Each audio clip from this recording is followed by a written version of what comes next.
আমার এই ক্ষেত্রে প্রতিদ্বন্দ্বী হচ্ছে স্থানীয় মানে থানা বিএনপি প্রেসিডেন্ট, যিনি প্রার্থী নিজেকে ঘোষণা করেছে বিভিন্ন রকম ক্যাম্পেইন করেছে, সেগুলো আপনাদের জানার কথা না। যত অপপ্রচার এতগুলো তিনি করেছেন, ওরা 3টা 4টা কি বলে ইউটিউব চ্যানেল আছে, সেগুলো থেকে করেছে। আমি ব্যক্তিগতভাবে কাউকে আক্রমণ করতে চাই না, উনি তো চাইতেই পারেন নিশ্চয়ই, কিন্তু সেটা চাইতে গিয়ে আমাকে জোর করে নির্ধারিত বাজিয়ে দিতে হবে আমি আসলে প্রতারণা করছি, এগুলো করার দরকার নেই। আমি কোনো প্রতারণা করেছি এরকম ঘটনাও দিতে হয় নাই, তাদের কথা বলছি। যেরকম আশা করেছিলাম বিচার ব্যবস্থা খুবই প্রভাবমুক্ত থাকবে, রাজনৈতিকগত বিষয়টা এরকম নয়, এবং এটা একটা প্রভাবের সামনে করা হয়েছে।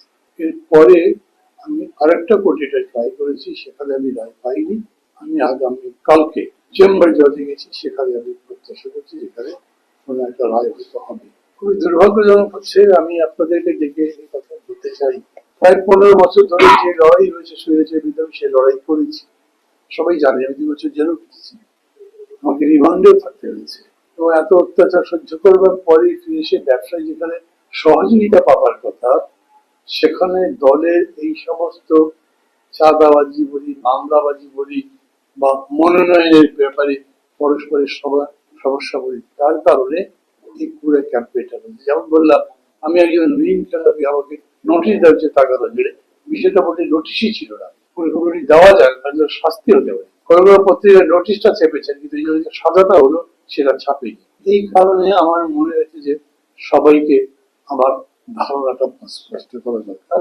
আমি আশা করি আমার অ্যাপিলটা কোর্টের কাছে হচ্ছে, যেহেতু তারা বলছে তোমার যিনি এমডি তিনি নাই, তিনি সই করবার অথরিটি, তাহলে আমরা ক্যাম্পে দেবো। কমপ্লায়েন্স হলো তাকে এখানে হাজির করা, তার সাথে জুম মিটিং করেছে ব্যাংক কর্তৃপক্ষ। তখন বলছে এটা চলবে, পরে বলছে না হবে না, মানে কি ফিজিক্যালি বলতে হবে অথবা সই করতে হবে ইউনিভার্সিটি, উনি সেটা করবেন এরকম কোনো সম্ভাবনা আমি জানি না, যোগাযোগ করে পাচ্ছি না।